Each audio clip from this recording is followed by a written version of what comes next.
Welcome, Kathi. Hello, everybody. I am going to switch you over to my overhead.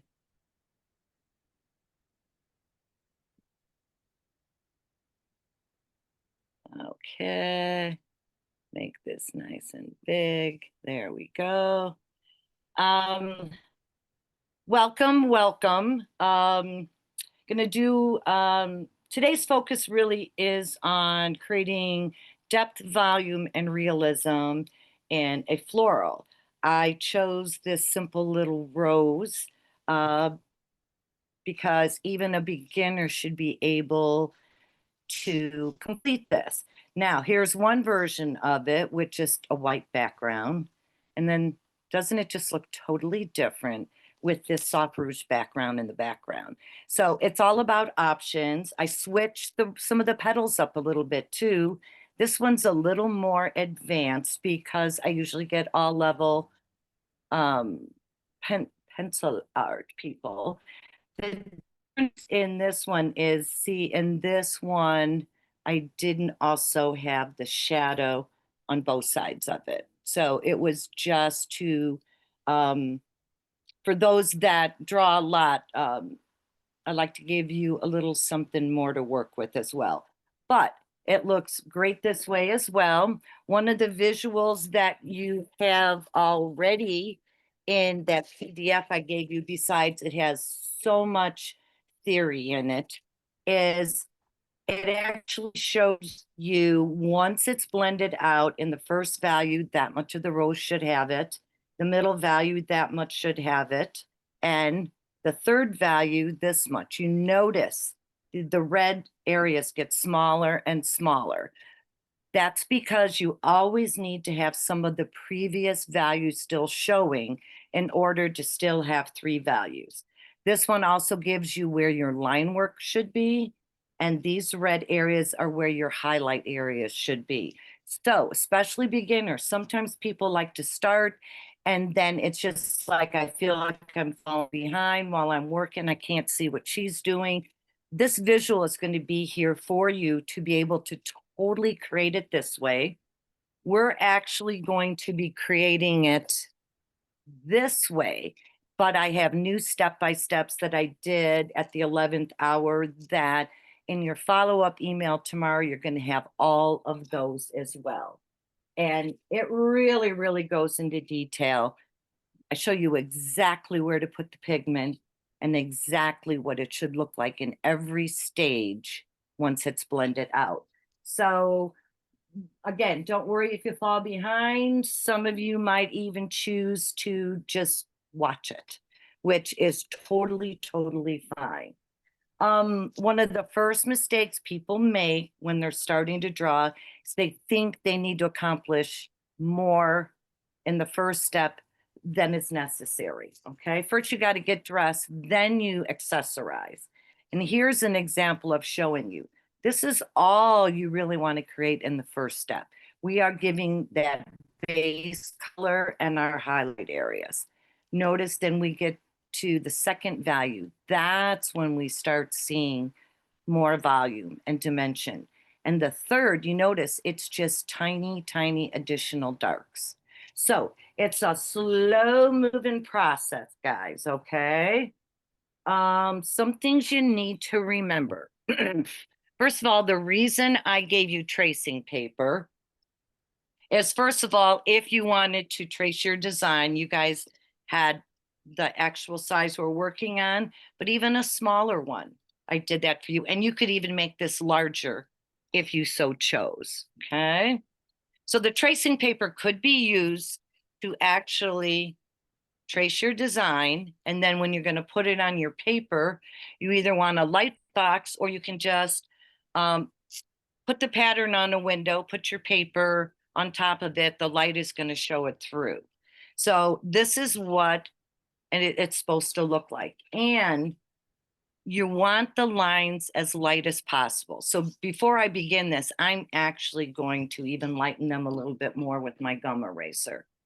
I might as well talk about your supplies real quick. The pencils you've got, HB is the hardest and it's going to lay down the least. Then you're going to pop to your 2B, which is a little softer. It's going to be your second value, and it's going to lay the pigment down a little darker and a little easier. Your 4B is going to be for your third darks, and that extra, extra soft one is going to be just in really small areas where it just pops those super, super darks.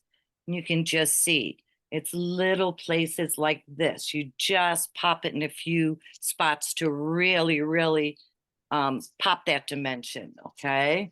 Less is more. You could have, some people like to use blending stumps. I like to use tortillions.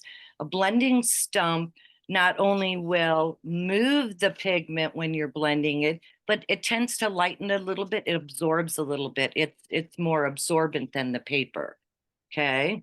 You never want to work on the tip of this unless you are setting in tight little areas or line work, because you're pushing the pigment into the paper with that. When we are laying pigment down, and we're going to do it in a circular motion to try to merge the lines together, okay? Now, pressure is everything. We're going to start very light, okay? See how light I can make that? Or I could even make it darker just by how much pigment you lay down. But you want a light touch, because if you are heavy-handed, you're going to push the pigment in the paper, and we want to move it like we're icing a cake, okay? So you're going to, I like to drop it, pick it up with these two fingers. See how I'm working on the side? If just the tip's dirty, you're too high up. You want the side to be dirty. And again, move it in circular motions and then start moving it away from yourself till that abrupt line disappears. See how it just softens out and gives you, and feel free to go at a different angle too.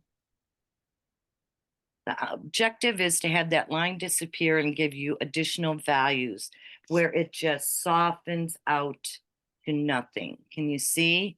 Started here and it just softens out to almost nothing. That's the hardest thing for a beginner, is learning how to work this tortillion. And you see mine's dirty. I actually drew some pigment like I just showed you, and I dirtied it up for starters. A brand new fresh one won't move this pigment out as much as we would like, okay? Now, the second reason I gave you the tissue paper is as we start working, let's say we've got our first value down here, but we're going to come back up here to work. I lay it over it so I can still see the existing values, but when I'm working back up here, I won't smear it, or body oils won't get on it, okay? If you have watches on or jewelry or anything, you really want to take it off, because as your hand is laying down here, it can possibly abrade that paper. And then when you go to put pigment down there, it's going to grab or show whatever pattern you indented, okay? When we are working in areas, you are going to notice that I won't put pigment all the way around an area. I give myself breaks. I call those hit and miss lines, because a hit and miss line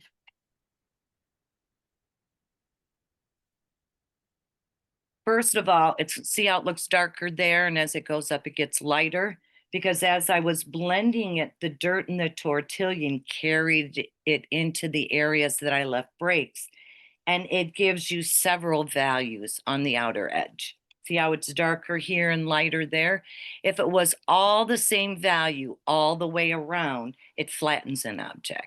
So we're going to want to do hit and miss lines, okay? I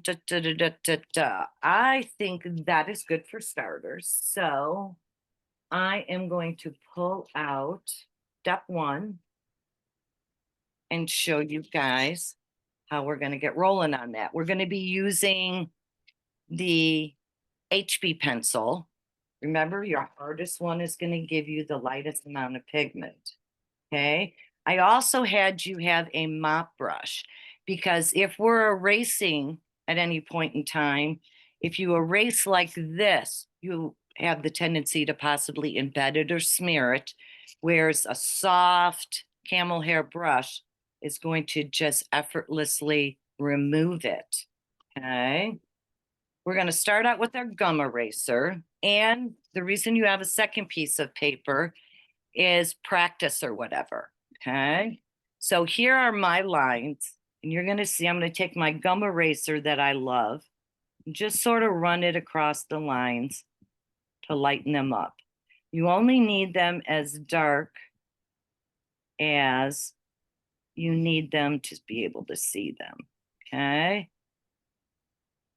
And this now, if I was doing a barn or something, no, I wouldn't have to lighten these lines, but it's because this is a soft, delicate flower and we don't want harsh lines. Okay. You also could take your BM2, where is mine? Right here. Your pen style eraser too, and lightly go over these lines too. It is almost, it's like a extra soft white vinyl.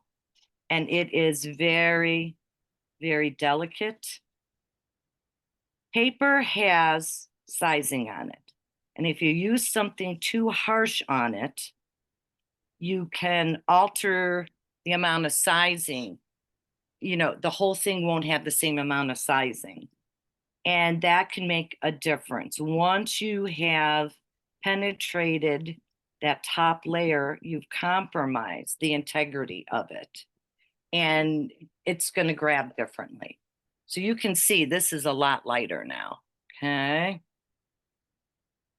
To trace it on, you would use your HB pencil. Okay. As you're sharpening, I love this 3-in-1 sharpener because it will it can keep color separate from black and white, but also this is a traditional diameter. Okay. Right here will accommodate that really big, fat, extra soft one. Okay. We have a kneaded eraser. Kneaded erasers are not meant for erasing. They're meant for partially lifting existing color. So it's a way that you can just slightly lighten an area. Don't make the mistake of just always using this because you're going to notice it's a little sticky, and it might transfer some of that if you are using that totally for erasing. Okay. The cotton ball will be for the powder in the background, or if you don't have a brush, sometimes I will use a cotton ball because again, so soft, it's not going to embed. And last but not least, the master soap I gave you. You're going to notice that your hands are going to get dirty. There's going to be graphite on them, especially when I'm working at the end with the powder for the background. I absolutely love this soap. Smells like spearmint, but it will effortlessly take paint and ink and glue and pencil pigments off your hands. And it has conditioner in it so your hands won't dry out. Because believe me, when you are working with powders a lot or paints, constantly having to wash your hands, they're going to tend to dry out. But it will even take like automotive grease off hands. And I even use it a lot when for gardening. I mean, its uses are endless, just absolutely endless. So I'm going to Kathi, start showing you a before little you bit. move Yeah. forward, we have a question for why do you use a gum eraser? Um, I also could have used an extra soft white vinyl eraser. I just absolutely love this gum eraser. It's not like the old gum erasers that we remember back years ago in drawing school. Just look at this. Look how this effortlessly will erase. I just really, really liked it a lot. So I thought I would use it because so many people, once they get this this general gum eraser in their hand, they'll start using it a lot. You know, lots of times we don't, we think, oh, gum erasers, messy, whatever. but even delicate papers, this just works really great on. So that's why I thought I would throw that one in, okay? Now, the first thing, I've already done this. If your pencils are right out of your package, you are going to have a sharp tip, okay? Sharp tips are for linear embellishments or for drawing. You want a rounded tip when you're applying pigment. First of all, more is going to lay off and wider lines so you can fill an area in much quicker.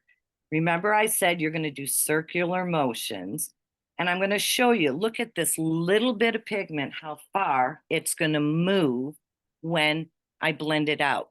Now, for other types of work, I might not necessarily do exactly what we're doing today, where I draw it in and blend it out. The tortillon makes all the lines dissolve so it looks smooth and velvety.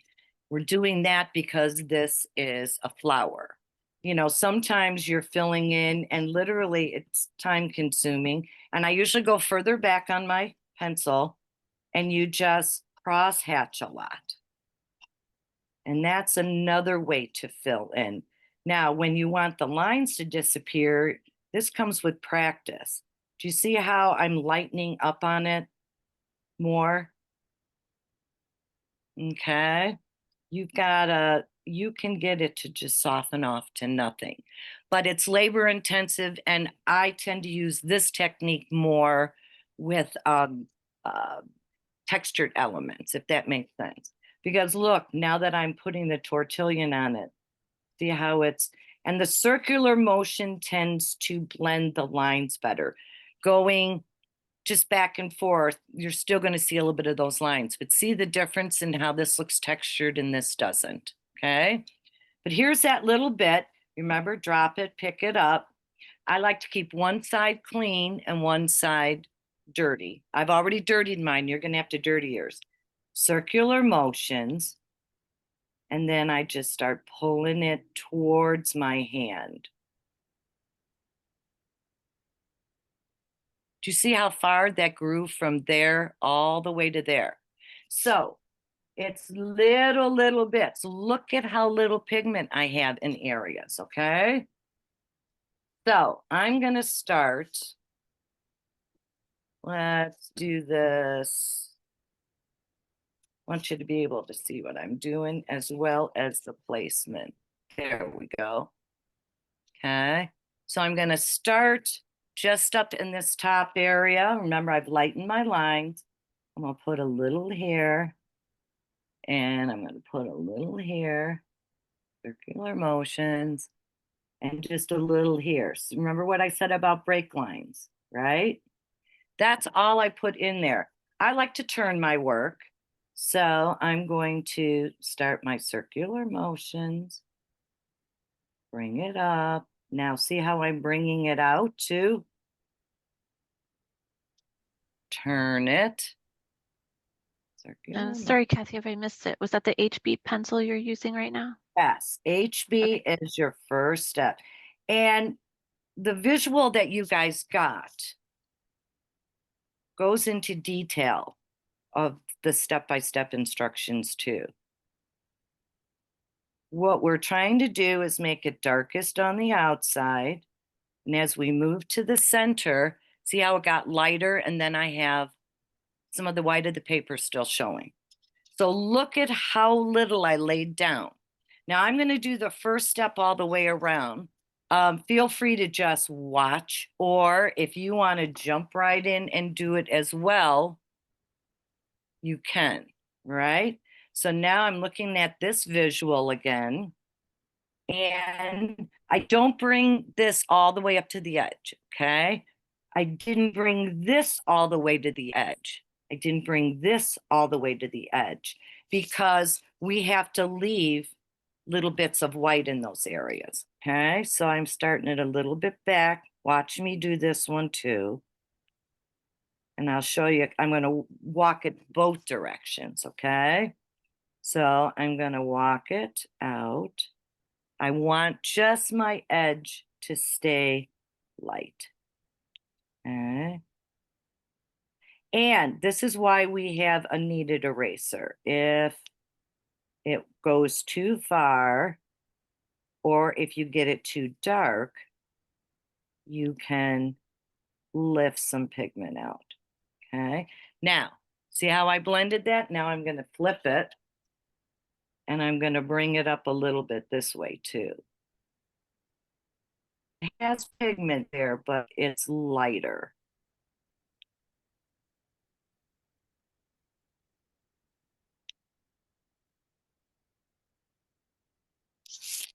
Okay. Can you see that? So, first thing for you guys to do, make a patch on your spare paper. Your paper might have a smoother side and a more textured side. If you drew your pattern on the textured side, you're just going to show a little more texture, not a lot. But I usually tend to do florals on the smooth side. So I want you, again, remember, circular motions. Lay a good amount of pigment off for starters. Ignore what I just said. And that's how you're going to dirty your tortillon up, okay? Once you get it dirty, I want you to put just a little down and get used to blending it that way, okay? Circular motions first, and then you're going to start pulling it away, pulling it away. And then this will give you an idea of how fast and how far it goes. You might not get this much. I'm going to grab a fresh one because mine already has some dirt on it. Sometimes it doesn't move as much in the very beginning. Oh, I'm going to dirty it up. Just one side. Okay. Because we want the other side pretty clean in case we're in a tight area. So now, see how I dirtied it up? And I'm going to lay it down. You're not pressing hard. Remember, if you press hard, you embed. Do you see how far that moved? I want you guys to practice that once. And then feel free, I've got this step-by-step visual for you to start laying it in, okay? Start laying everything in.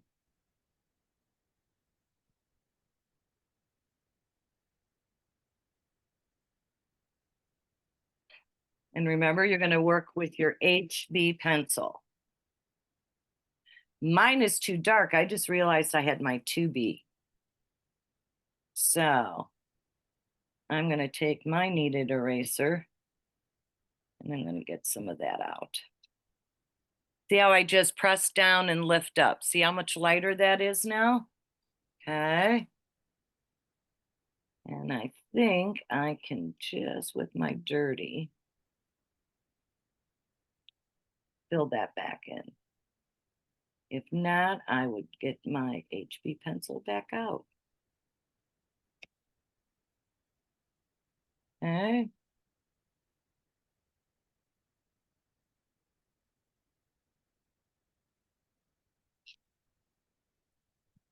So now I'm going to go in this section.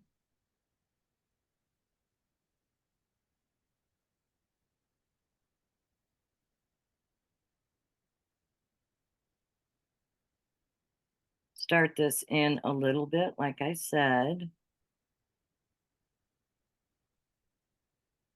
Some hit and miss lines. Now, so I can see this better, I am going to take my pen style eraser. I love this little guy, and really lighten up that top again. Brush and remove it. All right. Now I'm going to lay it on its side, circular motions.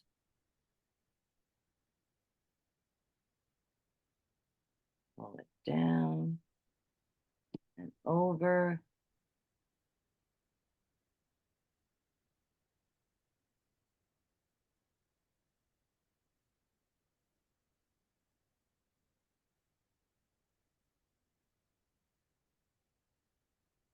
first stage doesn't look that pretty, remember? This is just what we're trying to achieve right there, okay?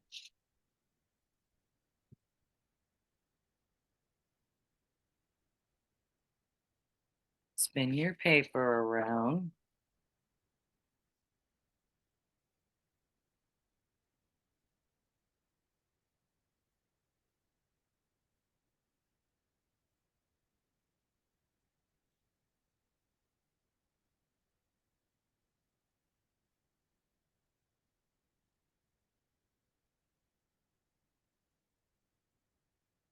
Okay, we're just trying to get that.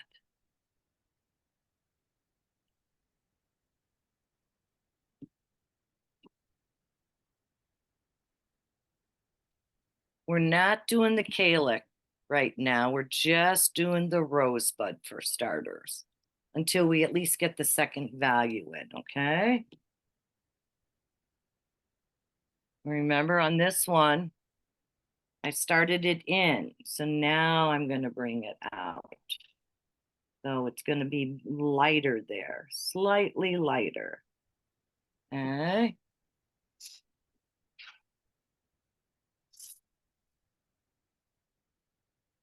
This making sense to everybody? Does anybody have any questions yet? Again, these visual sheets are going to be sent to you guys tomorrow. So you will be able to see the placement for everything. Sometimes it's easier to just watch me in the beginning. And then when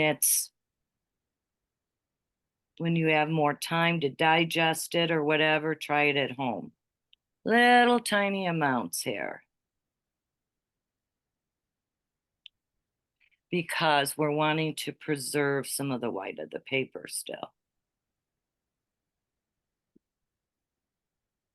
Turn my tortilla and work off its side.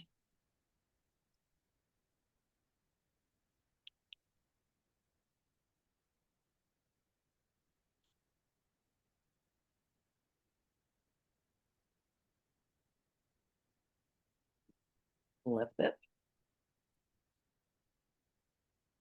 Sometimes it's easier to work larger.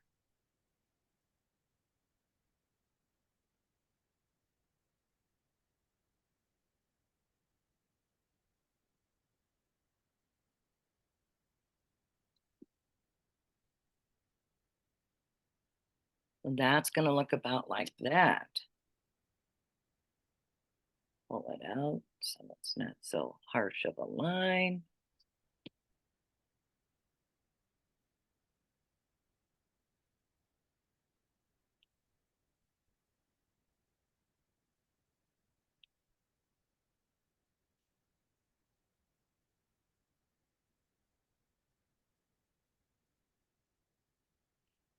Circular motions.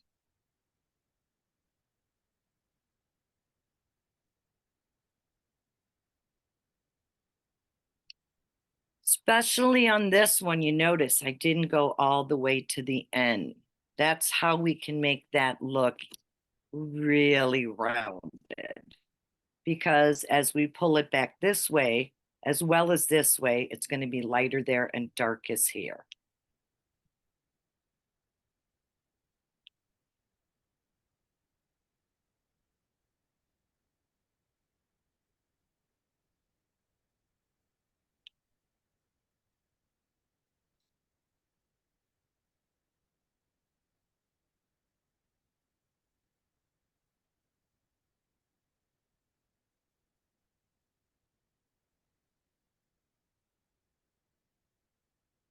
Lay it on its side.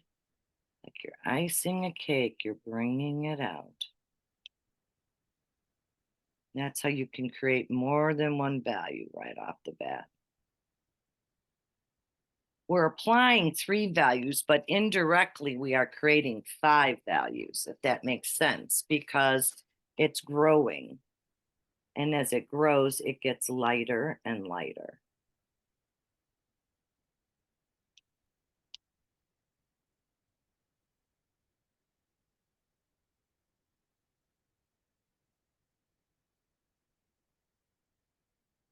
You want to make sure you're on a flat surface too. You're going to notice that the way I had this placed, it was hitting the edge of that paper. And now I have, let me pull that out more. I don't know if can you see those little lines? It's almost like it embedded in it, like I was doing a rubbing.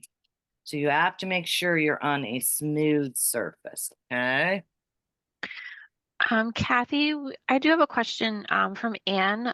She's asking, are we leaving spots of white of the paper, or do we want a base light layer everywhere? Are you leaving white? Yes, let me pull this. Do you see my white here and Mm-hmm. here and a little bit there? You get this one up real close. It got lighter and lighter, but we do try to keep some of the white of the paper. It's hard for sometimes the camera to pick it up, but you can tell this has no pigment right there at all. Mm-hmm. Okay. And again, if it blends all the way up into it, that's what our kneaded eraser is for. Mm-hmm. Can Okay. you lift the one you're sketching on real quick up closer, just so we can get a good idea what you have? Yeah, thank you.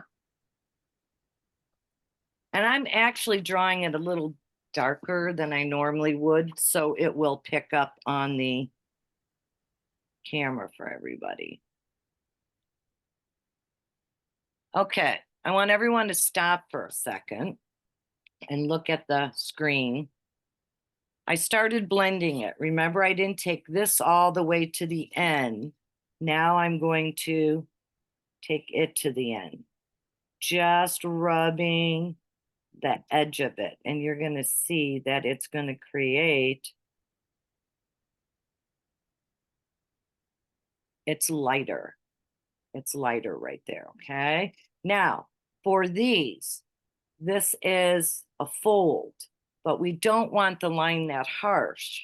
So you also want to lightly hit that and bring that in a little bit. And then you'll have more than one value there as well. Let me pull that up for you to see. See how that softened it just by having that little bit of value next to it? Okay. You do that on both sides. So now I'm going to pull this one just a little bit in.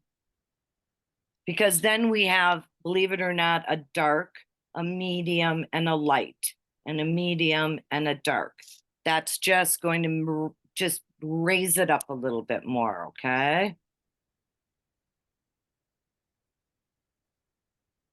Are my explanations helping? Do they make sense to everybody? Yes, no? Maybe so? Ella says yes. Awesome. Now, Maria says yes, very helpful. Yep, you're doing great. on this outer edge, guys, it is really just that tiny, tiny bit for this section right here. Okay. You can pretty well see how everything grows. Now, watch this. I just put those small ones down. Now I can go up on my tip if we want. See how it is softening the line? It doesn't look like a line now. See the difference from a distinct line to it's softened out a little bit? Okay. So I really just softened that line, but it just looks a little bit darker here and here because that's where I laid the pigment. This is where I blended it out or made it travel further. And now that I have this much done, I'll do the same thing up at the very top. Okay, up here. I'm going to run the tip. This is when you can run the tip. Remember, I said detailed areas or linear, because you need a little bit of pigment there, okay? I'll show you on this one before I do it. Watch, that's how it's real distinct. And now, see how it looks softer and it's not a distinct line? Yes, no, maybe so.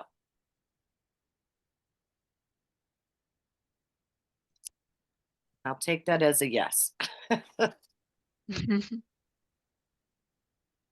Um, Joyita is saying the tip of my tortillon is not triangular.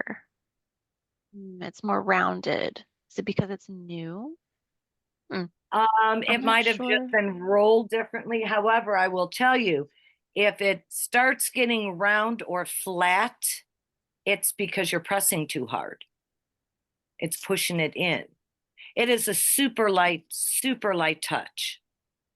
You know, you're just making contact with the paper and moving the pigment. Another thing though, if your pigment isn't moving easily, you might not have enough pigment laid down. It needs, you know, you got to have enough that you can spread it. It doesn't necessarily mean, here, let me get my practice. I'll leave this for you guys to see. There's your, okay. So let's say this is all I laid down. Where did it go? There it is. Sometimes if it won't really move out, I didn't give it enough. Does that make sense? So I don't necessarily have to put a lot down or a large area. I just have to have enough in this tiny area that when I grab it, it's going to move. See the difference?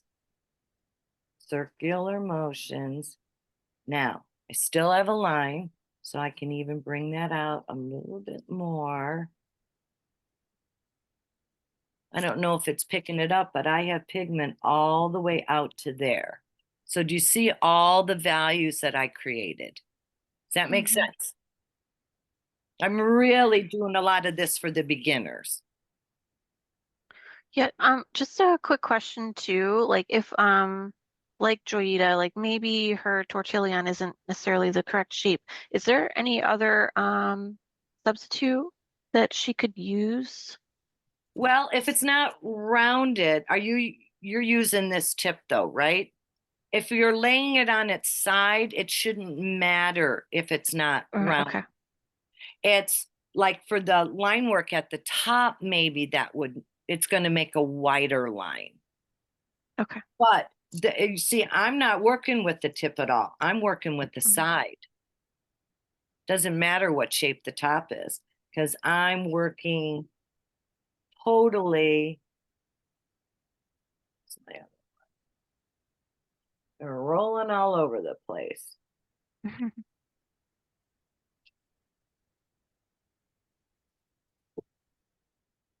That little guy roll off too. Trying to find one that doesn't have a super nice tip on it. Okay. Maybe hers is shaped more like this, where it's not that sharp point that I have. See how this one's starting to bend funky on the very tip? That's because this is what happens. People press too hard and it starts changing the shape of the tip. It pushes the tip in. We're not in a handwriting position. We lay it down, we pick it up. It's totally on its side. Totally on its side. See where all the dirt is? On the side. You can get them to the point that they're so dirty. Sometimes I can lay my whole first value in just working with my dirty tortillon. Great. Joyita says, got it. Sounds like that was very helpful. Okay. How far is everybody on theirs? Is everybody as far as me? I'm going to get the last section of this right here. And it's just really on the outside. Notice hit and miss. We didn't fill it all the way in. I like to turn it because I am Oh, don't want to cover this up for you guys. I like to turn it because I pull the pigment towards me, if that makes sense.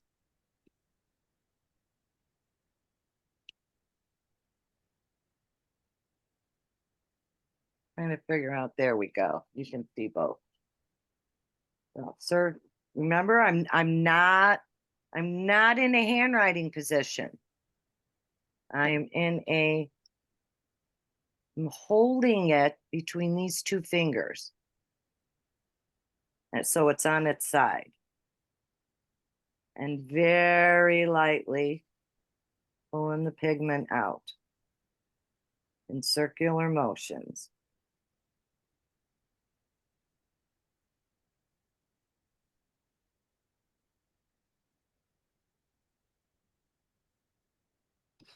Voila, that's how quick that went.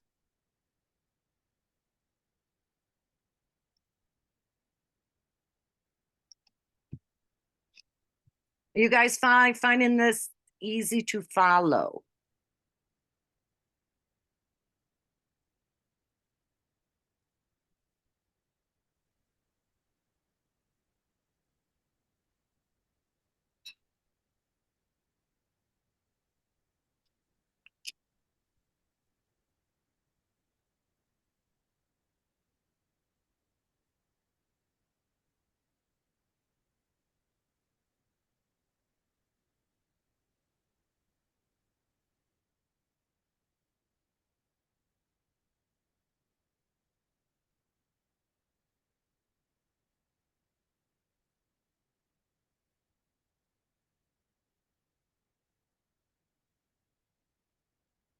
Again, hit and miss on my bottom even.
Okay, that's where we should be.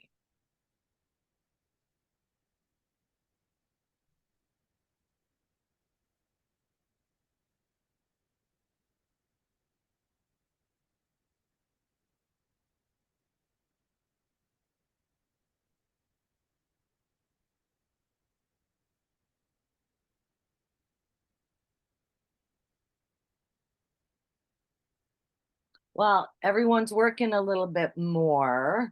Are there any questions? Any additional questions?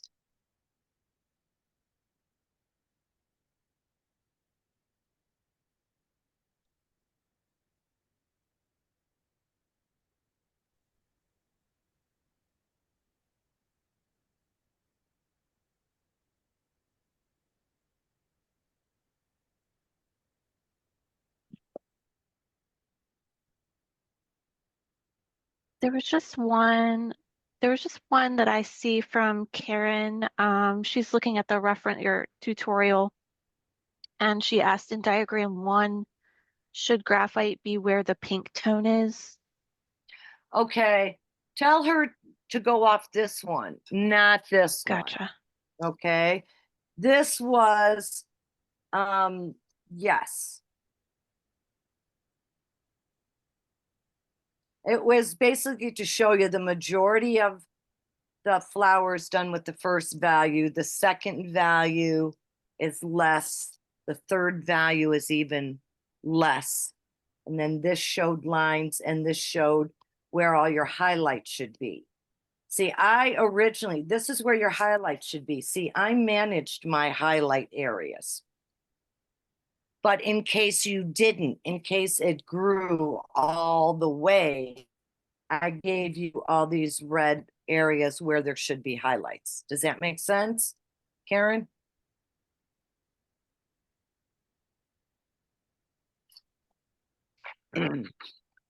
This is the And one, Michelle, this oh, go ahead. really is what to go off of. Okay, this is where Okay. you place it. That's what it should look like after it's blended. This is where you place it. That's what it should look like after it's blended. Okay. So Yeah, she those says, really yep, are, that's good. and this is coming to you guys tomorrow. This was an afterthought. I was like, people work at different paces. We are not going to get the whole thing done. But if we even get just the rows totally done, you now know by looking at the visuals I'm going to be sharing for every step, you have every step for every single section of this design. Sound good? Great. And Michelle's asking just to make sure if we're going to use the other pencils during the demo today. Yes, we are going to use the 2B for the next step. Remember, your HB is always your first value.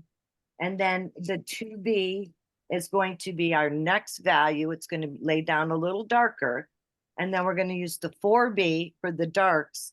And then the real chunky one for just those few small darks that punch it, that just bring it to light. Okay. All right, the areas that you have done, we're going to move on to the second value. Otherwise, I'm never going to be able to get through. So only work on areas you already have developed, right? So now look at the difference. See, step one, you add all that color. Look at how step two has in smaller areas. Okay. And now see how much more developed it's going to look? It looked like this with just the HB.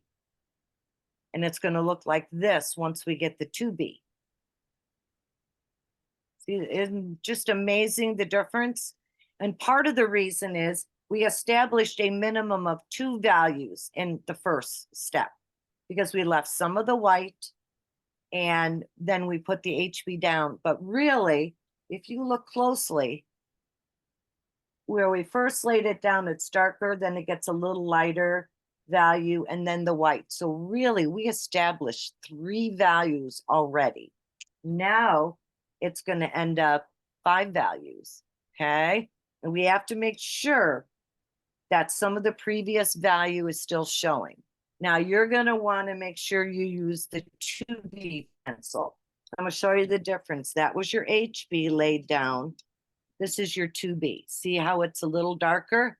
And you're going to notice it's softer, so it's going to lay down quicker. Okay, so here is our second value that we're going to be placing.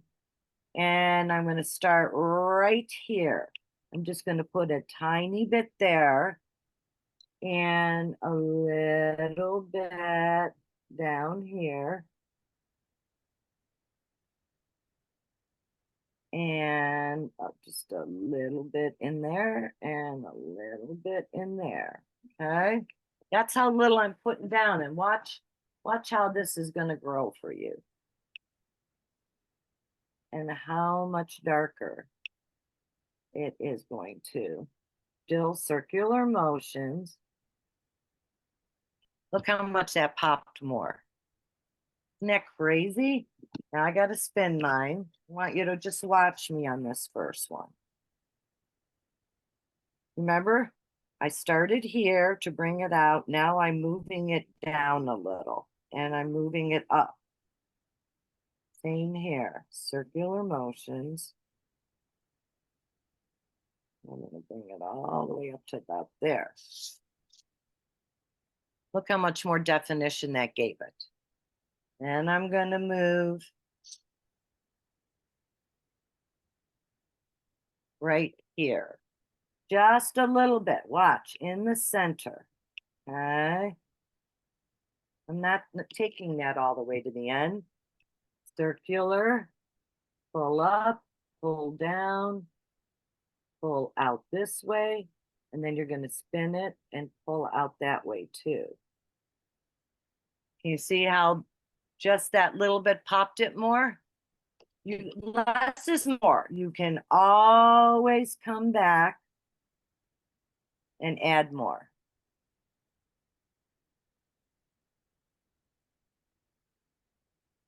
And right off the bat, before I do this, to make it easy for you, we establish the darks in the far left petal, right? Heads up. Now I want you to take your pen eraser and right at the very edge, don't bring it all the way down. Bring it about there. Take your cotton ball or your brush to remove that, okay? That'll make it real easy for you to see where that separation is, okay? And the same thing here. We're going to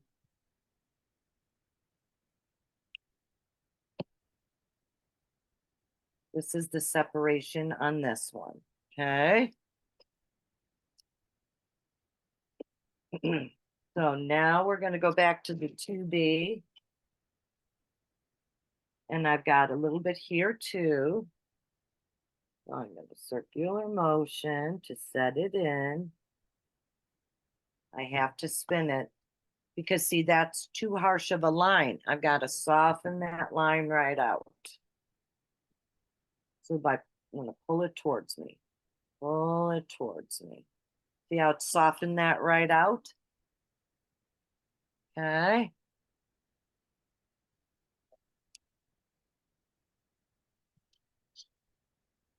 And there's just a tiny bit up here.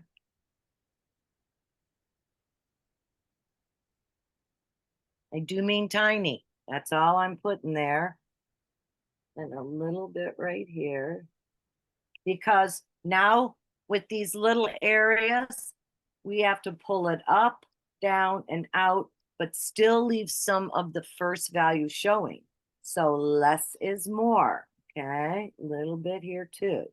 Just a little bit, because you now know how fast it can grow, right? Spin it around, pull down, circular motions, and then pull away.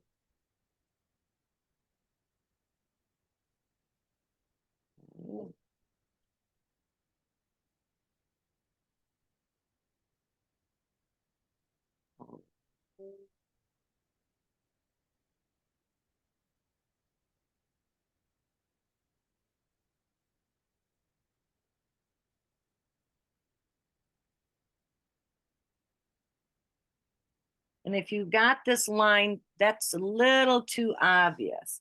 So now I'm going to take advantage of my dirty tortillon and I'm going to skinny that up just by pushing the pigment that's on my dirty tortillon. See how that's made that line skinnier? Okay.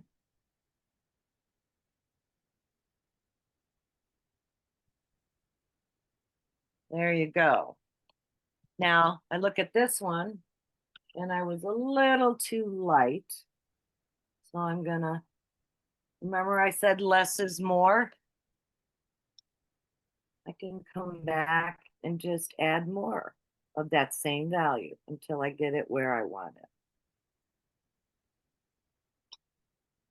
Look at the difference just by putting that second value in, okay? So here's your visual to go by. Bring a little bit here, a little bit there, and a little bit right here. Small amounts because it grows with our tortilla.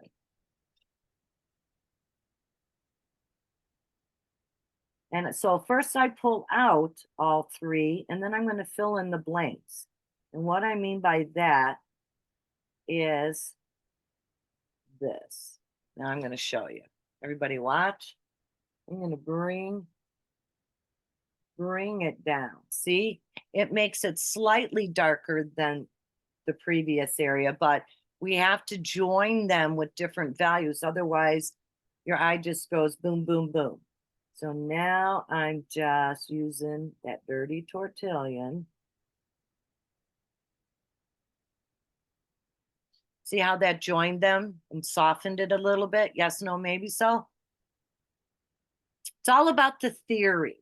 If you can understand this theory at the end, you're going to be able to recreate this on your own as well as other flowers. Okay. So now I got to put a little down here as well.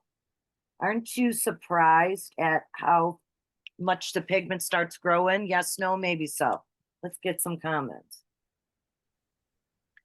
I'll say I was following along too, and yes, I definitely surprised that how far the graphite can go with the tortillon. And like I said, guys, this sheet is going to come to you not only where to place it, but how it should look after you've placed it. Okay. And if you're heavy-handed, yours might be darker than mine. If you're light-handed, it might be softer than mine. As long as you have all the values that are needed to create form, doesn't matter what value it is, if it's soft or if it's bolder. Okay. Now a little bit right here. I said less is more. It's easier for me to come back and add a little more. Okay.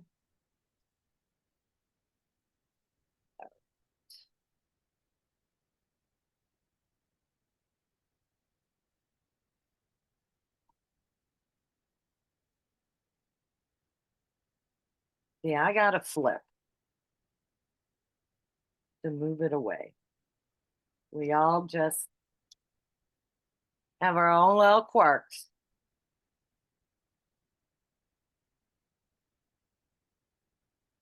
If anybody has a drawing question, now is the time to start shooting them off. Because yours might not look like mine. You know, it's just like the first time you got on a bike, did you ride it perfectly? If you did, well, I don't really like you. I had to practice. It's just whether it's painting, drawing, whatever, practice. You're going to learn the more you do it, how you can, you know, manipulate the pigments a little bit more or whatever. But understanding what the end results are supposed to be is the most important thing today. Because then it just comes with repetition. But isn't it amazing the difference, guys, with that second value? This doesn't have it yet. See, the second value is popping that dimension. And I shouldn't say second, we're really on our fourth. Our first HB value, and then the lighter when we blend it out, and then the white. There's your first three values. We're already up to number 4 and 5. 4 being the darkest, 5 the buffer value when we blend it out. That's what's creating all this form in this. And have you all noticed that the pigment rolls off that 2B pencil differently than the HB? And you guys are all using a rounded tip, right? Because a pointed tip tends to embed pigment and it takes you longer to apply the pigment because it's thinner lines that you have to, you know, make that circular motion to fill in the white of the paper between the lines.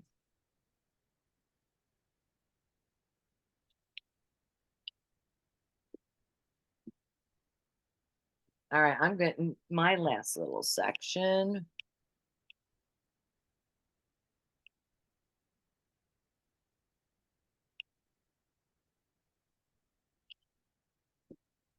Now, same thing here before you start. This isn't as light as you want. That's why I love this pen style eraser. And I'm going to show you a little trick. When you get it fresh, it's got a flat. Well, let me show you. This how you take it out too. Push in, pull it all the way out. When you first get it, it's like this. Put it back in, push in, put it in. So it's real easy to work off one of the little corners. But let's say you want it to look like a pencil tip. More so like this, okay? You could take a knife or whatever and, or scissors and cut it. But here's a quick trick. Lay your finger on one side and erase. See how I changed the shape of that? See how I changed that? Now it's a chisel. Now I'm going to do that side and do the same thing on the other side. Pull it towards me. Now, do you see the shape I have? And that's about the shape I would use for this. I need this a little lighter. So I'm real thin line.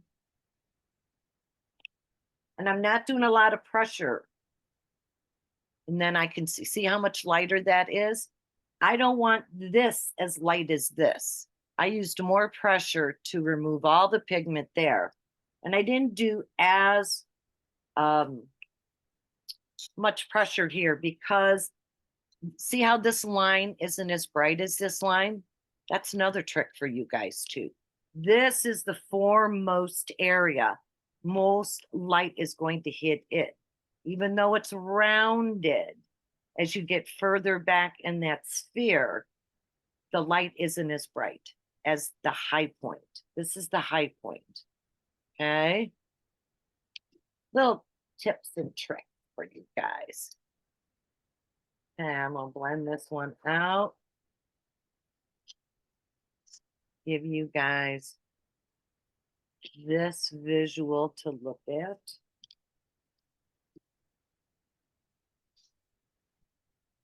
And then you can still see me blending. Circle towards myself, circle towards myself, circle towards myself. Then fill in the blanks. There. And do you see how by doing it that way, we have darker, lighter, as opposed to just all super dark. It's going to flatten it right out, okay? And I just realized this didn't come up as far as I wanted, so I'm adding a tiny bit more.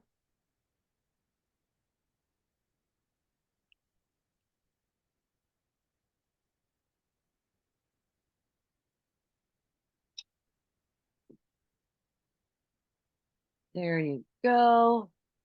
Then I have to, believe it or not, I have to put a little right here.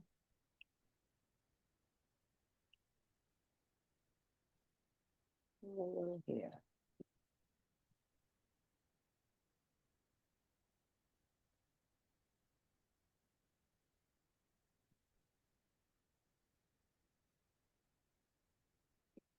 There we go. If any of your lines, like here, that's too harsh. I'm going to pull this up close and show you. I just think that's too distinct. So what I'm going to do is just bring that dirty tortillon down a little bit more over that edge. So it's not, I like that better. All right. Same here. If this is wider than you want, start with your dirty tortillon. You can start, I went on that side and I can go on this side too. And skinny that right up just by pushing some of the surrounding pigment. See how I skinnied that up? Okay. Okay. Now I just have this little bulbous area left, and I've got both stages established in here.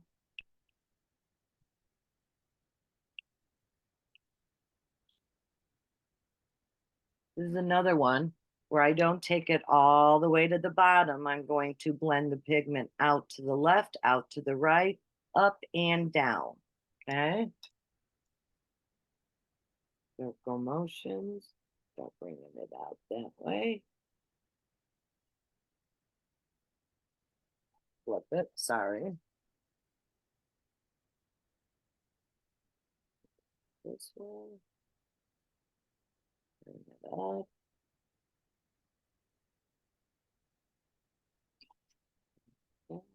Cross. Down.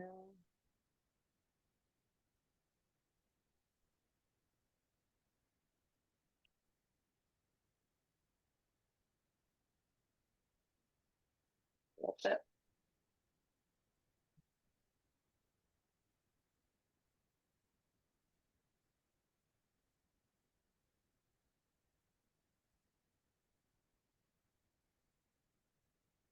Always making sure a little bit of the previous color is showing.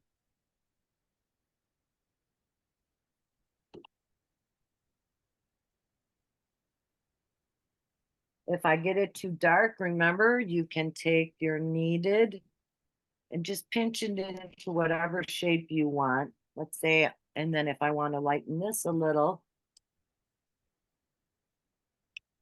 see how it lightens some of that, so I didn't make it as dark. Just blend those a little bit more again.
How's everybody doing?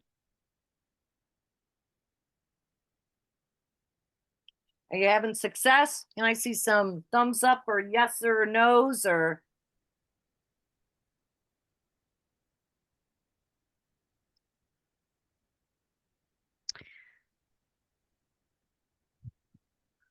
We have a smiley face. We have a couple here. Let's see. Oh, I just lost my place here. Got people working on the stem. Well, I'm going to move on to stage 2. Now here was, or stage 3. This was our second value. Remember, less than the first. Look how few we have in the third. Look how tiny these areas are. This is what we're going to be doing next. I would like to get the rows completely done, okay? We didn't do the leaves and calyx right off the bat because it's too confusing to see where one starts and one ends. And if I were you, when you get to those, I would completely do one at a time because otherwise all the lines are going to run together for you. Okay. So now we're going to the 4B pencil, which is going to lay off. That was your HB, that was your 2B. Look at how your 4B is even darker. You see that? So, and it's these tiny, tiny areas. And I mean, like, less is more. And sometimes you don't have to use the tortillon. I still kind of like to, but you see how just that little bit adds more. Okay. So I'm gonna smush her out. That little bit more, just really set that petal in. Can you guys see that? Just a tiny bit under here and under here, really in the shadow of that fold. Is everybody watching? Those tiny amounts, but they are going to really pop it. Circular going down. See how that set it more? Got a little bit down here.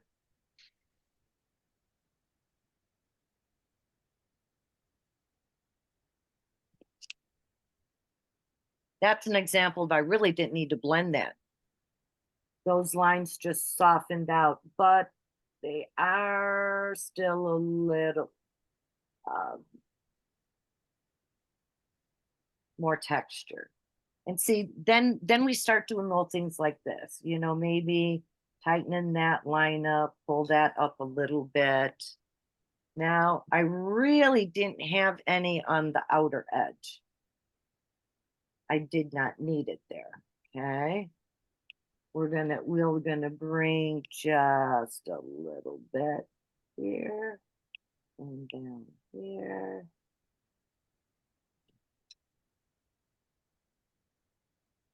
That little bit in tiny areas just adds even more depth.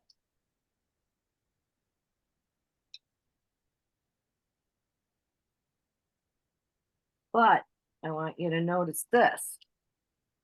When I put it here, notice I have it thinner, medium, and then thicker. You never want to make it all, let's say we're here. You never want to make it all the same width. That will flatten too. You want irregular shadow shapes. Does that make sense?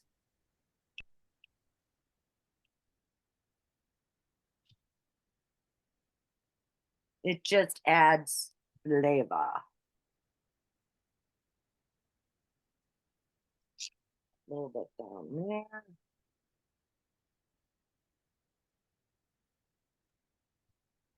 Covering up your steps, sorry.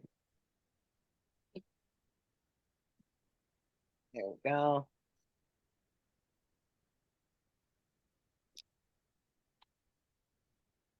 I have some here.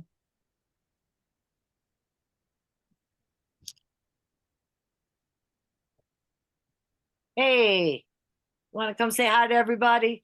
My son just came in. Yeah, dirty bird. It's dumpster days. These today, tomorrow, and the next day, and I put him to work.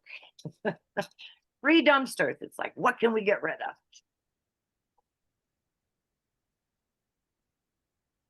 We did get some comments while you're shading in there, just to share. Samantha said, OMG, I'm so happy to discover the tortillon results. Stephanie's doing well. Susan says, challenging but fun. So Anne says step 2 really helped understand the process. Breaking into steps helps. So yeah. Well, you know, and I have to approach this totally different than if it was like an all-day seminar. To me, it's more about understanding as far as I'm concerned. You know, once you understand, then it just opens doors.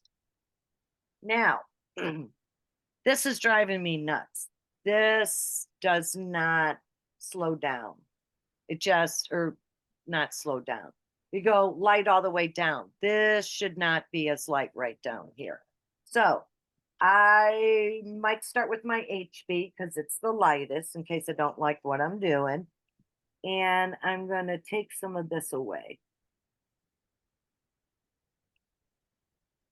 Isn't that, and it needs a little bit more.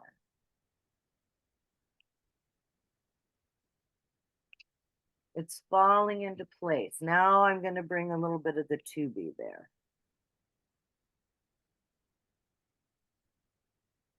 See how that's starting to look better? It was distracting.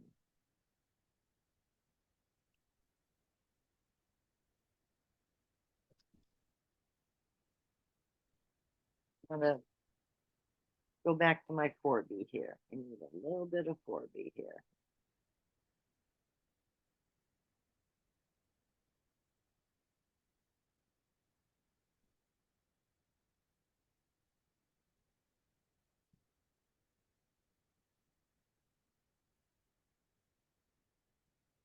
Did these visuals help? I thought it would help since we had people working at all different stages. I didn't want to overwhelm some, but I also didn't want some twiddling their thumbs.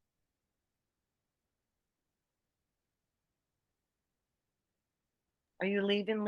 Kathy, can you show, if you've put down too much pigment, can you show how you can use the kneaded eraser to lift it? Yes.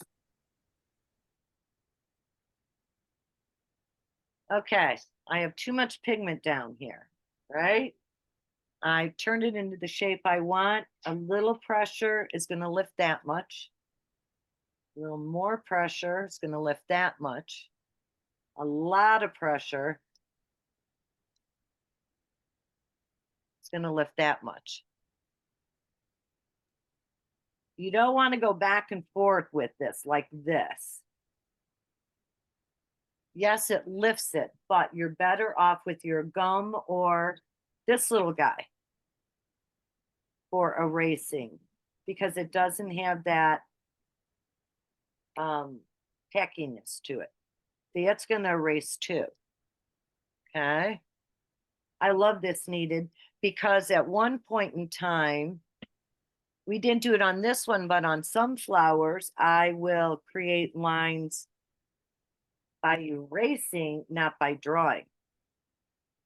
If we want lines, but it's in a light area, because look, if I would have done them with the pencil, they would have stood out too much. So you can give the illusion of line work by subtractive. You don't necessarily have to add. Make sense? That's great. Thank you. All right, so we're still on phase 3 of this. Okay.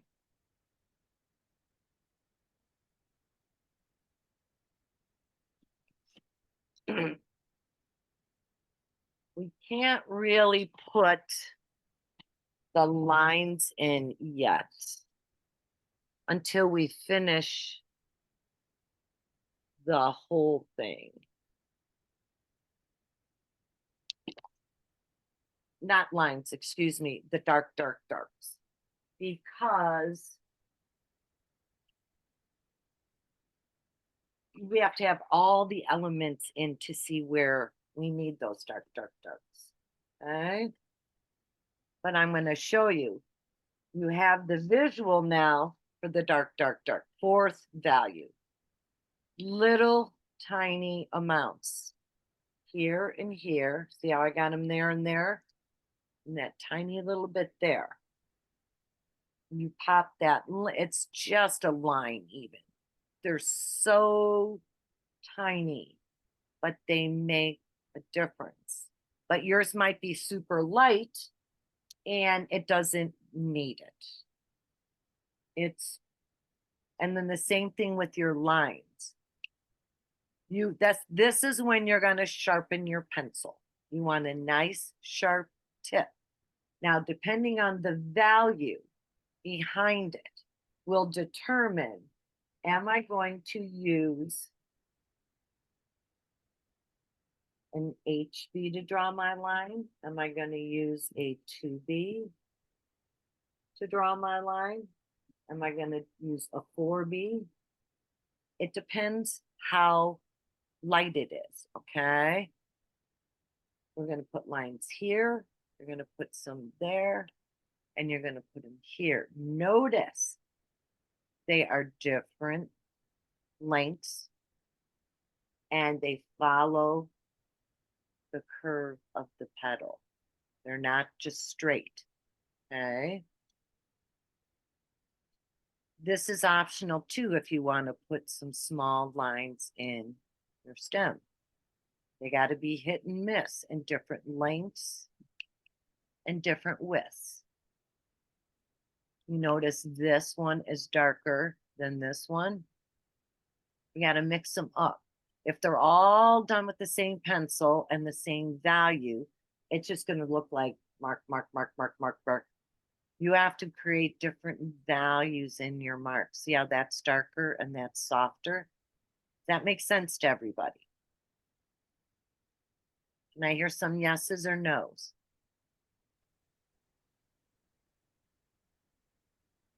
Yes, yes. Several Okay. yeses. All right. Are you guys learning something? Are you glad you took this? Yes. And these additional visuals, this was a good thing, right? So you can do this again on your own, right? Those will be coming tomorrow with your video. All right. Now, we can, I want to, how much time we got? All right, I'm going to show you one leaf if you haven't done your leaves already, okay? Just because there's slips in them, okay? So, this one has a flip, so I'm going to do this one, okay? So we're going to, it's going to flip over. So the underside, this flips, this is going to, wrong pencil, HB, that would have been way too dark. So I'm putting a little bit on the shadow where it flips, it's going to be darker underneath, okay? No. Nope, it goes the other way. See, that's good. So now you know. Let me make a boo-boo. Since it's a tight little area, I use my pen eraser. This is the top flip, so it's going to be darker underneath here. And we're going to have a little dark on the bottom there. Okay? See, it showed a little bit there, and a little bit on the top too, because this sits underneath this little guy. Okay? We're going to have a little up there too. And now that your tortillion's dirtier, you're going to notice that you don't have to lay as much down. That dirty tortillion's going to do a lot of the work for you. Okay.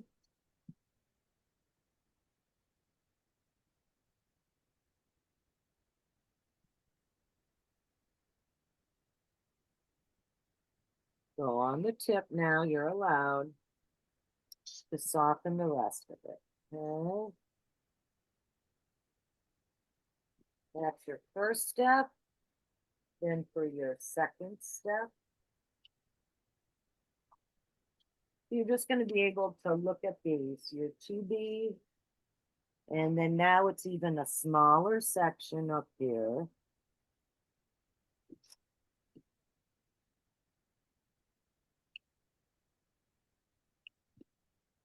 And a little bit right here.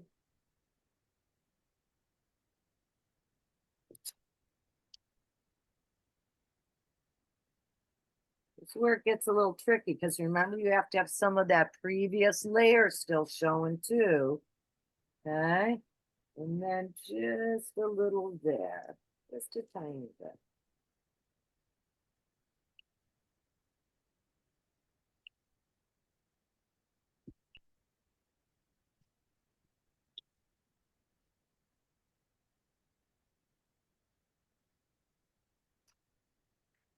So to make that flip, now I'm going to actually go on the tip a little bit.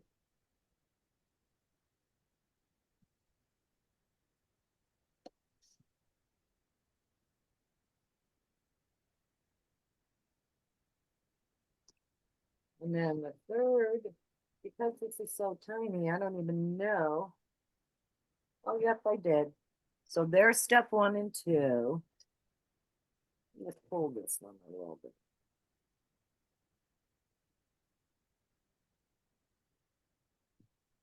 Step 3, but that 4B is super tiny.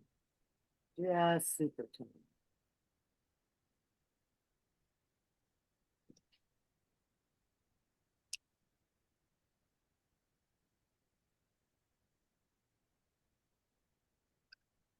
So there's that flipped. Okay. So you know how to do those. The bud is super easy too, guys. There's your step 1 for your bud.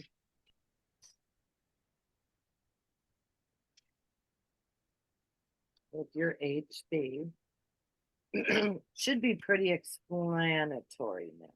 A little bit with your HB there. A little bit under here. And a little bit under there.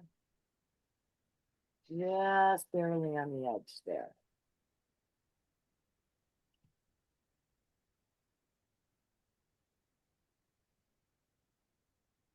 You get the hang of it. These go really fast. Kathi, how often do you change your tortillions? You know, that's a very good question. I have lots of them. And sometimes I don't even, like in small areas, remember how I said sometimes once your tortillion gets dirty enough, you can apply your first color with it. So I have real dirty ones, partial dirty ones. I'll never really get rid of them. I always, whenever possible, like to keep the one side clean and the other side's dirty. So let's say I wanted to move in this tight area a little more. If I use the clean side, it's going to help preserve the white. If I use the dirty side, it's going to just make it easier to blend more out. That makes sense? Mhm. So can you guys kind of see how easy this is falling into place for here? Yes, no, maybe so. If you just, and again, you're allowed to use the tip for these kind of lines to make them just look nice and soft where you don't actually see the line. I'll show you again here. See, that's the line. But if I run the tortillion over it, see how it just has a softer look? Tortillion, just the pencil. So I ran the tortillion over that. Okay. Now that was my first. For my second value, you remember, you just start looking. It's just, I'm going to have a smaller amount. Even a smaller amount in there and a smaller amount in there. And everything down there. See how it's just starting to build right off? Yes, no, maybe so. Mhm. So this is why I'm not that worried. You guys should be able to follow everything and complete the rest of these. Okay. Same thing with down on your stem, very important, right off the bat. Again, it's going to be your HB. This is why we have more than 1 degree pencil, okay? Because it helps establish all these wonderful values because they lay different amount of pigments off. I absolutely love all of General Pencils products because first of all, they're artist grade. They glue their pencils from tip to tip. They use cedar wood, easiest to sharpen, but also protects pores more. You'll never have to worry about these pores coming out. I love all the different degrees. General's the only one that makes that super, super dark, dark, soft one. Okay. American made, they are working from their same factory in Jersey City. Okay, we're establishing the knot right off the bat and a little bit of pigment. Remember how I said we have hit and miss lines? We don't fill it totally. And by doing that, that's what gives you all these different values right off the bat. Okay. So then we're going to put a little here maybe. See, I even did it kind of lighter there. Do you notice that? I didn't lay as much down in some spots. Yes, no, maybe so.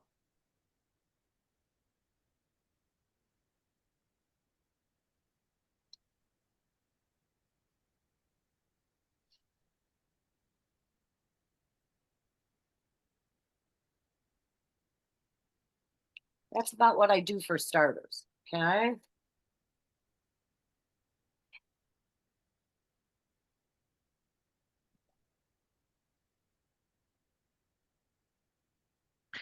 Kathi, when you create a drawing, do you make value sketches for yourself or do you just use them for your teachings?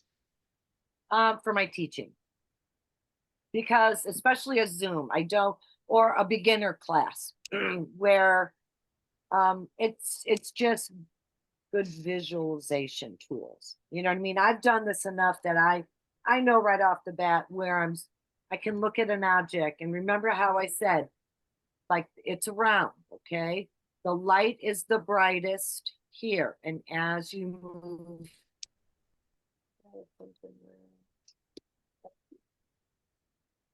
show light enough, it's awful light.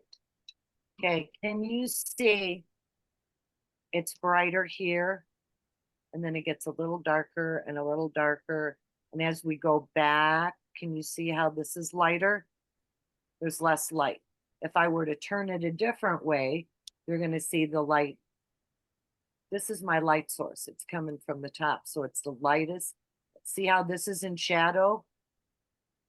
This is darker too. So once you've trained your eye, I always tell everyone every single object is one of the 4 basic shapes or a combination of 4 basic shapes. For instance, a lighthouse. The roof is a triangle, and then it becomes a sphere where the light goes around. Okay, well, a cylinder, I should say. And then the bottom is between a triangle and a cylinder, you know, gets wider at the base. I just look at everything as what is the basic shape? Where does light hit it? And then I just know where it's going to be light, medium, a little darker, and then real dark in shadow.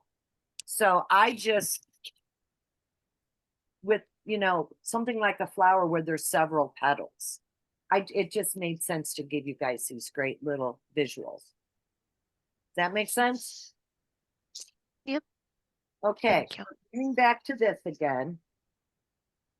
First, I blend the area where I put it, right? And then I let it travel.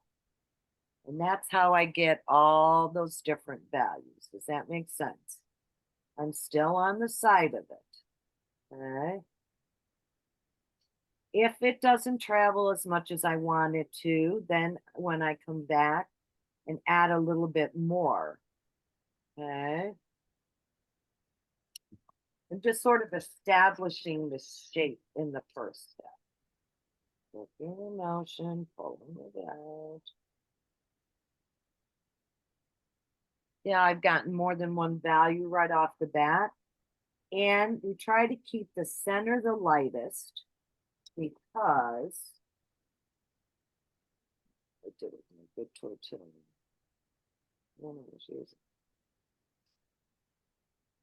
Yeah, I'm trying to keep the center the lightest because it's the high point in the cylinder, if that makes sense. Now's the time to ask questions, guys. We don't have a lot of time left. I will just ask Kathy, just to make sure if we are going to go over the background, the pattern background. That's what I'm doing next. Perfect. Just kind of wanted to give them an idea. Okay. Now, if I felt like I got enough, if I didn't, like right here, I can go like this too. Pull it up for you. You see how I just scruffled in a little bit more? And you don't necessarily blend that out. You just run the tortilla over it. So I did pretty well establish a few values with a little texture. Okay. Then we would move on to, that was our first value placement. We're going to do the same thing with that. That's going to be your second value placement. That's going to be your third one. There's very, very little in the stem, just under the knot and way up here.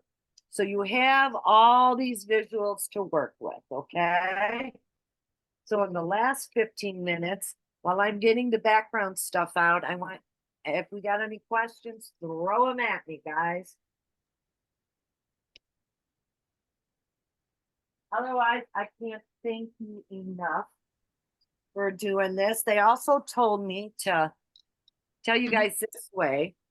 My website, which has a lot of these type of step-by-step tutorials, but my Instagram, my Facebook, my YouTube, but also General Pencil. Make sure you guys follow their Instagram and check out their website. I'm going to get much better at mine, guys. I've been kind of MIA for a while. My last 2 years, my poor husband was terminal and that was taking all of our time, but I'm back and I'm going to be adding a lot of stuff. So I would love you guys to check me out too. All right, there's 2 ways we can do our background. Background just made such a difference, didn't it, as opposed to just black and white. You also could have just softly rouged some loose, cloudy, soft graphite powder in this background if you wanted to. So what I did is I pretty well just eyeball it. But what you could do if you're afraid you're going to get your design onto your flower, you actually could take tracing paper, trace it, and then cut this out and lay this on top of it. And then lay your stencil on top of it. I just kind of eyeballed mine. So, and I turn it all around. Let's see, which way did I make this go? I had that going down, yes. Can you see?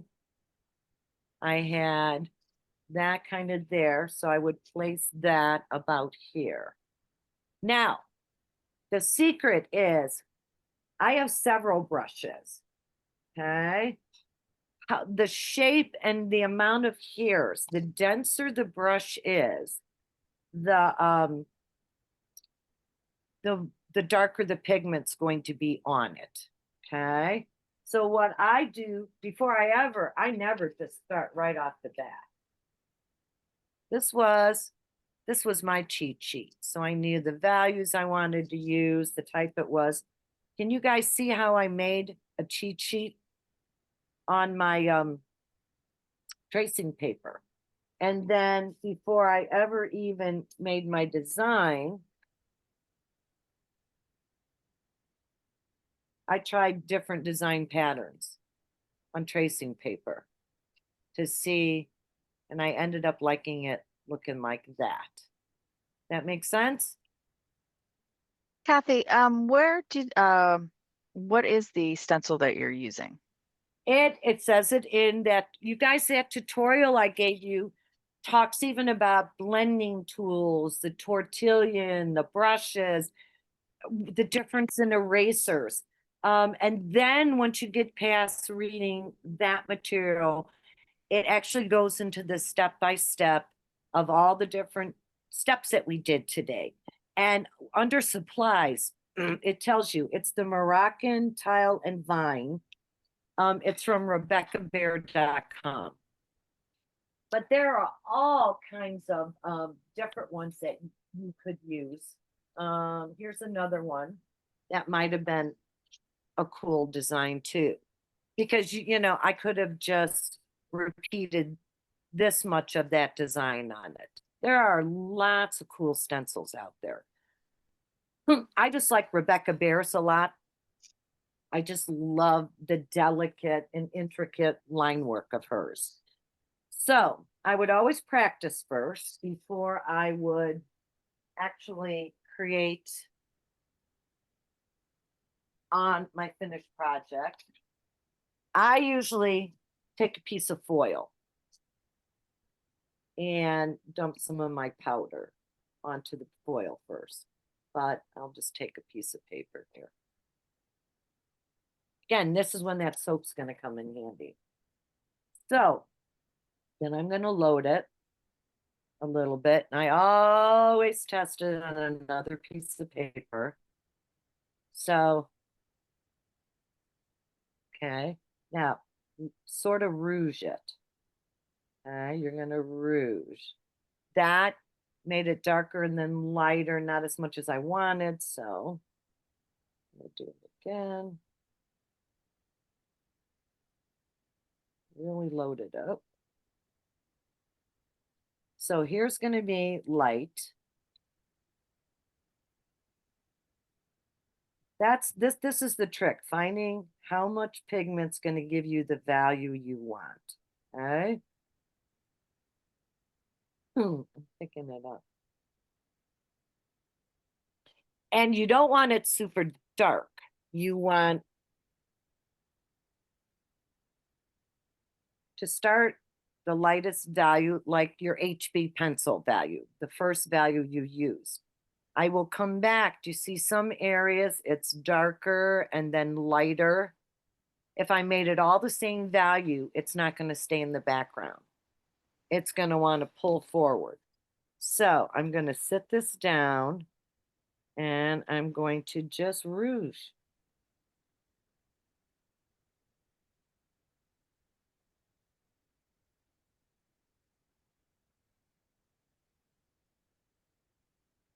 I don't know if you guys can see what I'm doing. Now I'll show you this and I'll show you me doing that again. Grabbing some.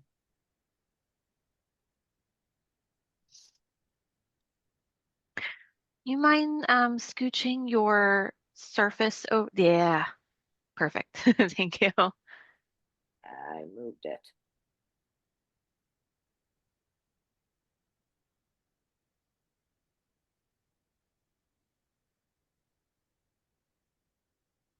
So sometimes I just get the first lightest value in. Doesn't look like I've got much on there, does it?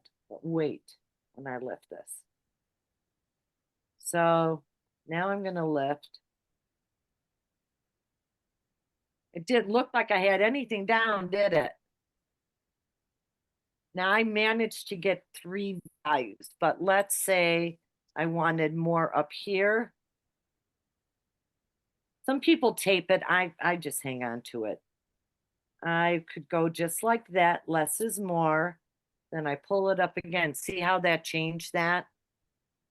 That's what makes it interesting is all the different values. Now over here, I'm just going to do it all one value.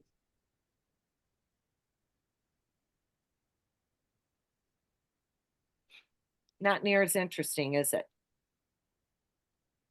When it's all one value. Yes, no, maybe so.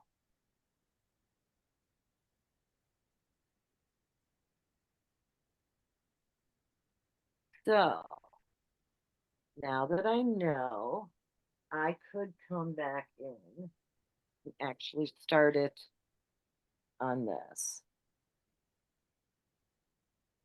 What were the two stencil styles that you have? The one I'm using is the Moroccan tile and vine. Small. They come in small, medium, and large. So I'm going to show you because I moved it around. I'm going to do parts of this one to show you again.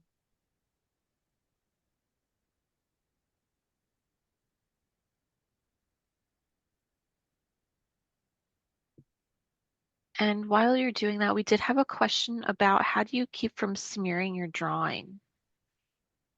Your tracing paper. You mean, or afterwards? Now, because we're moving this around, I don't go all the way up to the end because I will create that dark mark, right? So now I'm lifting. See, don't have as many values as I would like. So I'm gonna put it back down and in some areas, put a second value.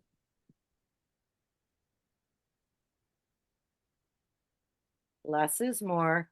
See how it's starting to build it up a little more? Yes, no? Maybe so. Then, there. Yeah, that's 3 values. Now I can turn it over and meet stuff up.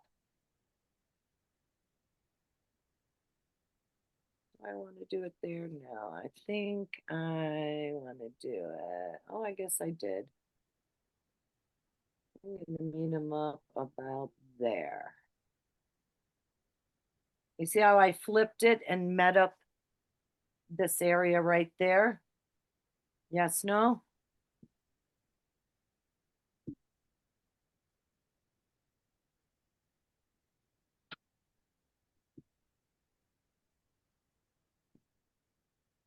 Now I kind of met that up then? Because I didn't want to spend the money for a really big one. So, oh, now I got that. So I got to see how much of that I can lift off. Otherwise, I see when I flipped it, I had that dirt. That's never happened before. But I'm not worried. I'll just meet that pattern up like that. Okay. So see, I came close to it, hit and miss. But you can trace the actual design and put the tracing paper of the design over it and then work like I told you. Now, let's say I'm going to come in and actually finish this one. That's where this comes in handy.